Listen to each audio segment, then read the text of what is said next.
आज मैं बात करूंगी, जैसा कि मैंने आपको पिछले वीडियो में बताया था कि जब मुझे उन शख्स ने टोका था मेरे कपड़ों पे, तो मैं कमरे में आई अंदर और बहुत ही परेशान थी, गुस्से भी था बहुत ज्यादा कि ऐसे कैसे किसी ने मुझे कपड़ों पे टोक दिया, क्योंकि इनका महीना आने वाला है रमजान का, इनका सेलिब्रेशन होना है ईद का, तो मुझे क्यों पहनने हैं सीधे साधे अच्छे साफ कपड़े। तो अंदर आके बहुत कुछ सोच रही थी, बहुत सारी जद्दोजहद थी मेरे अंदर कि ऐसा क्या खास है इस महीने में, क्यों इन लड़कियों को पर्दे में रहने का मतलब जबरदस्ती है। मेरे लिए तो वो जबरदस्ती थी, क्योंकि मुझे तो पता ही नहीं था कि अल्लाह का हुक्म है ये और बहुत ही सही हुक्म है ये। तो ये भी सोच रही थी कि जब ये लड़कियां इतनी खूबसूरत होती हैं, जो कि मैंने बचपन से सुना था, मैंने बचपन से यही सुना था कि मुसलमान लड़कियां जो पर्दे में रहती हैं ये बहुत खूबसूरत होती हैं। तो वही चीज मेरे दिमाग में थी कि जब ये लड़कियां इतनी खूबसूरत है माशाअल्लाह, तो ये क्यों नहीं अपना चेहरा किसी और को दिखा सकती। आखिर तारीफ सुननी तो हर किसी को पसंद होती है, और लड़कियों को, औरतों को, फीमेल्स को तो खास कर, तो ये क्यों नहीं दिखा सकती हैं अपना चेहरा। अगर इनको खूबसूरत बाल हैं तो क्यों नहीं दिखा सकती हैं, ऐसा क्या खास है। तो खैर बिना बहस के, कुछ भी नहीं, परेशान थी अंदर, तो कपड़े बदले मैंने, कुछ खास था भी नहीं मेरे पास, फिर भी जो बन पाया वो पहनकर मैं बाहर गई, और दुपट्टा भी लपेटा हुआ था मैंने, तो वो सारे काफी कंफर्टेबल थे। अब मैं उनकी तरफ देख रही थी, वो बातें भी कर रहे थे, आपस में पढ़ भी रहे थे, लेकिन मेरे दिमाग में एक ही सवाल था कि पर्दे में ऐसा क्या खास है। तो जो मेरी रूममेट थी जिनके साथ मैं रह रही थी, उनसे मैंने, उनके पास लैपटॉप था, वो एक अकेली ही थी जिनके पास लैपटॉप था उस वक्त, तो मैंने उनसे पूछा कि क्या आप मुझे सिर्फ आज रात के लिए अपना लैपटॉप दे सकती हैं कि मुझे कुछ जरूरी काम है। तो उन्हें कोई एतराज नहीं हुआ, एक रात के लिए तो कभी कभी कुर्बानी कोई दे ही सकता है माशाल्लाह। तो अब उन्होंने मुझे लैपटॉप दिया, तो मैं शाम को थोड़ा सा लेट, जब सब सो गए, तो मैं अकेले हॉल के एक कोने में जाकर बैठ गई लैपटॉप खोलकर, और पहला सवाल मैंने इंटरनेट पे, गूगल पे डाला, व्हाट इज इस्लाम, इस्लाम क्या है। अब आप सभी जानते हैं कि जब आप गूगल पे कुछ डालते हैं, किसी भी चीज को सर्च करने की कोशिश करते हैं, तो आपको बहुत सारी ऑप्शंस एक साथ आती हैं। तो एज अ नॉन मुस्लिम मुझे तो बिल्कुल भी पता नहीं था क्या गलत है क्या सही।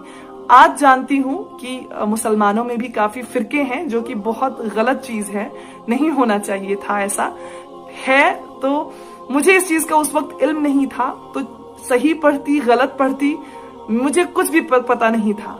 तो मैंने क्या किया, जो सबसे पहली जो वेबसाइट मुझे आई गूगल में, तो मैंने वही क्लिक की, वही ओपन किया और पढ़ना शुरू किया। अभी शुरू ही किया था पढ़ना, तो चैट बॉक्स मुझे एक आया, खुद ब खुद स्क्रीन पे चैट बॉक्स आया। जैसे कि आप मैसेंजर वगैरह पे चैट करते हैं लैपटॉप पे, तो वो रेक्टेंगुलर स्क्वायर शेप में आपको बॉक्स आता है, वैसा ही कुछ बॉक्स एक पॉपअप हुआ मुझे। तो वहां पे कोई शख्स थे, जिया, वो वेबसाइट जो थी, एक सऊदी में फाउंडेशन है कोई, जो इस्लाम दीन फैलाने का काम कर रही है माशाल्लाह, तो उन्हीं के फाउंडेशन के थ्रू कोई थे जो एम्प्लॉय थे वहां पे, उस वक्त वो सब जॉब कर रहे थे, तो जिया भी उनमें से एक एम्प्लॉय थे। तो उन्होंने मुझसे बोला, अस्सलाम अलैकुम, क्या आप एक मुसलमान है, गैर मुसलमान है, या एक रिवर्टेड है, यानी आपने दीन कबूल किया है। तो क्योंकि मुझे पता ही नहीं था कि अस्सलाम वालेकुम का जवाब क्या देना है, तो मैंने उन्हें लिखा, हाय I am a non Muslim, हाय मैं एक गैर मुस्लिम हूँ। उन्होंने बोला, क्या आप इस्लाम कबूल करना चाहती हैं। मैंने बोला, ऐसा कोई इरादा नहीं है जी, नहीं, मुझे सिर्फ पढ़ना है इस्लाम के बारे में, थोड़ा सा जानना चाहती हूँ कि क्या है इस्लाम, पर्दे की क्या अहमियत है इसमें। तो अब उन्होंने मुझे एक ईमेल सेंड की मुझे मेरी जीमेल आईडी पे। यकीन मानिए आज तक वो ईमेल मैंने पूरी नहीं पढ़ी। वो इतनी वास्ट, इतनी लंबी और इतनी डिटेल्ड ईमेल है, उसमें एक एक टॉपिक के बारे में इतना डिटेल में लिखा है, आज तक मुझसे वो पूरी नहीं हुई। तो कुछ चीजें मोटी मोटी उस रात मैंने पढ़ी, जैसे कि इबादत के बारे में, जो आप नमाज हम पढ़ते हैं माशाअल्लाह, उस नमाज के बारे में पढ़ा। और मैंने पढ़ा जो दो समंदर जो आपस में मिलते हैं, अलग अलग पानी के टेस्ट है उनमें, लेकिन वो दो मिलते हैं, लेकिन फिर भी पानी मिक्स नहीं होता। मैं बड़ी हैरान परेशान थी कि बहुत सारी बातें जो मैंने पढ़ी थी उनमें से, जो 1400 साल पहले कही हैं, जो 1400 साल पहले बताई गई हैं और आज वो सब सच हो रही हैं। बहुत से ऐसे गुनाह थे जिनके बारे में 1400 साल पहले बोला गया और वो अब सच में हो रहा है। बहुत हैरान, परेशान, कंफ्यूज्ड, बहुत बुरी हालत थी। यकीन मानिए बहुत बुरी हालत थी। होता है, अगर इंसान पैदाइशी मुसलमान हो बहुत आसान होता है। इंसान भटकता है तो संभालने वाले भी आपके घर वाले होते हैं, आपको बताने वाले होते हैं, माशाल्लाह। लेकिन मेरे किस्से में एक तो 24-25 साल की उम्र में मैं पढ़ रही हूँ और समझ नहीं आ रहा है कि ये सच है या ये सच जो मैं अब तक फॉलो करती आई थी वो सच है। तो सबसे ज्यादा कंफ्यूजन मुझे इस बात पे हुई कि जो खुदा हमने जिसे मैं इबादत करती थी, वो कोई जो आते थे दुकानों पे, वो फोटोज बिकती थी, वो जो आइडल्स जिसको हम मिट्टी के पुतले बोलते हैं वो बिकते थे दुकानों पे, यानी कोई उन्हें बनाता है। तो अगर खुदा इंसान को बनाता है, अगर हमारे रब ने हमें बनाया, तो हम कैसे अपने रब को बना रहे हैं? मुझे ये चीज समझ नहीं आ रही थी। बहुत ज्यादा अंदर से हलचल थी मेरे अंदर, बहुत दिमाग में, जहन में बहुत हलचल थी।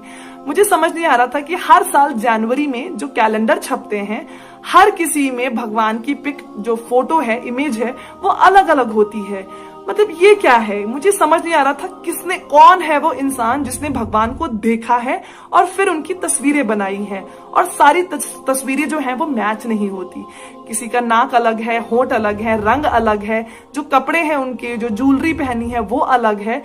सिर्फ एक चीज कॉमन होती है। फॉर एग्जाम्पल, अगर एक पर्टिकुलर भगवान है जिन्हें पैसों का भगवान माना जाता है, तो उसमें पैसे बहुत सारे दिखाएं तो हमें ये समझ में आता था कि हाँ ये पैसों वाले भगवान हैं। एक है जो इल्म के, जो ज्ञान, जिसे नॉलेज कहते हैं, उसके भगवान हैं, तो उनको वाइट सब कुछ दिखाया जाता था, तो समझ आता था कि जी हाँ ये नॉलेज के जो है वो भगवान है।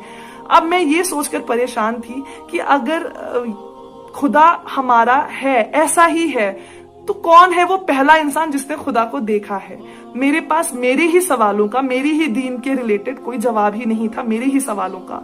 लेकिन जो मैं पढ़ रही थी, बहुत हद तक मैं आपको बोलूंगी, मुझे ढूंढने की मैंने कोशिश की कि मुझे कोई एक ऐसी चीज मिल जाए जिससे मैं इस्लाम को गलत साबित करूं, और मैं अपनी पढ़ाई उसी वक्त बंद करती, बंद लैपटॉप, बंद वो किताब, सब बंद करके आराम से बंद कर देती, इस्लाम को कभी मुड़ के देखती भी नहीं। लेकिन जो भी पढ़ते जा रही थी, सारे टॉपिक सब सच थे, सब हो रहा था, हो चुका था, या तो जिंदगी में चल रहा था या आसपास माहौल में वैसा दिख रहा था। तो बहुत हैरान, बहुत परेशान, बहुत कंफ्यूजन। वो वहां से मैंने जो इस्लाम की है पहली पढ़ाई शुरू की है। तो अगर देखा जाए तो जिस शख्स ने मुझे ताना मारा था, वो एक ताना था तो एज अ नॉन मुस्लिम मेरे लिए बहुत गलत था, गुस्से वाली बात थी मेरे लिए। लेकिन एज अ मुसलमान आज बोलूंगी कि वो एक ताना मेरे लिए रहमत बन के आया। अल्लाह ताला ने उस ताने के जरिए मेरे दिल पे जो पर्दा था, मेरी आंखों पे पर्दा था, मेरे कानों पे पर्दा था, सारे पर्दे हटे और जान पाई कि वाकई इबादत के लायक कौन है हमारा खुदा, कौन है जिसने हमें बनाया, कौन है जो इस कायनात को चला रहा है। तो आप सभी से दरखास्त है, अगर आप पैदाइशी मुसलमान हैं, यकीन मानिए बहुत अच्छी किस्मत है आपकी, बहुत ज्यादा खुश नसीब है आप कि अल्लाह ताला ने आपको ऐसे घर में पैदा किया जहां पे आपको ईमान, बोलते हैं जागीर में मिलना, आपको जनरेशन तर जनरेशन आपको ईमान जनरेशन से मिलता आया है। आपको आपके घर वालों ने बताया है कि आपका खुदा एक है, अल्लाह है, और उसके अलावा आपको किसी की इबादत नहीं करनी है, किसी के आगे सजदा नहीं करना है। बहुत खुश नसीब हैं आप। खुदा के लिए अपने ईमान को बचाकर रखें, अपने आप को कोशिश करते रहें हर दिन एक बेहतर मुसलमान बनने की, क्योंकि जवाब आपको देना है कयामत के दिन। ना उस दिन आपकी माँ आएगी आपके पास, ना आपका जो हम सफर है दुनिया में वो आएगा, ना वो जो आप गेम्स खेलते रहते हैं, पबजी, कैंडी क्रश, या मूवीज देखते हैं, एक्टर एक्ट्रेसेस देखते हैं, कोई नहीं आएगा आपकी मदद करने। तो अगर ये दौलत आपको पैदाइशी नसीब हुई है, खुदा के लिए इसे संभाल कर रखें, ये बहुत ही बेशकीमती है। अगर ये आपसे खो गया या अगर ये इसमें कमी आ गई तो आपको बचाने वाला कोई नहीं है, सिर्फ खुदा है और उसकी जात है। अगर उन्हें रहम आया तो बच जाएंगे, लेकिन अगर हिसाब हो गया तो बहुत बुरा फंसेंगे। तो अपने ईमान को देखते रहें, बार बार देखते रहें कि आप कहाँ खड़े हैं और कितना दीन फॉलो कर रहे हैं, क्योंकि इस्लाम में ऐसी कोई भी चीज नहीं है जो गलत है। मैंने तो आज तक नहीं पाई, उम्मीद करती हूँ कि किसी को भी नहीं मिली होगी, क्योंकि है ही नहीं कुछ गलत, तो मिलेगा कहाँ से माशाल्लाह। तो इस तरह मेरी पढ़ाई शुरू हुई।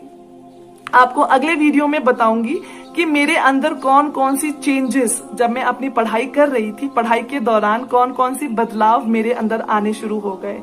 तो इंतजार कीजिए मेरी अगली वीडियो का। सभी उम्मतियों के लिए दुआ करते रहें, क्योंकि आप दुआ करेंगे सभी के लिए तो इंशाअल्लाह ताला अल्लाह आपकी ख्वाहिशों का, हलाल ख्वाहिशों का ख्याल रखेंगे। वीडियो के नीचे सब्सक्राइब के बटन पर क्लिक करें, बेल के आइकॉन पर क्लिक कीजिए ताकि हर नई वीडियो की नोटिफिकेशन आपको